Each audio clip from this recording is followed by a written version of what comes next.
How to change your email address in Binance Exchange. In this video, I will guide you through all the steps. Just make sure to watch till the end.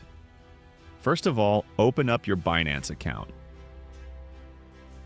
On this home page, tap on these three lines here in the top left corner. Then tap here. Then go to Security Options. Press on Email. Then tap on this Edit icon.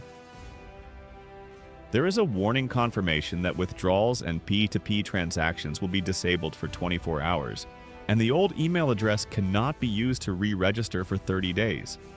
Once understood, check these boxes and press Confirm. And you will jump to the verification page. We can verify with passkeys, but most of us haven't any passkeys, so we will tap here that my passkeys are not available. Here we'll enter our authentication app code and it will redirect to this page.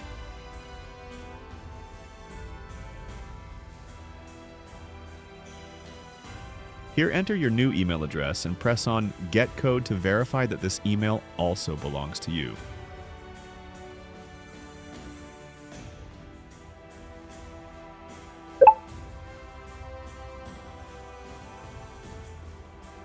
Just paste your verification code here, press Submit, and your Binance email address will be changed. If found helpful, make sure to leave a like and do subscribe to the channel for more informative content. Thanks for watching.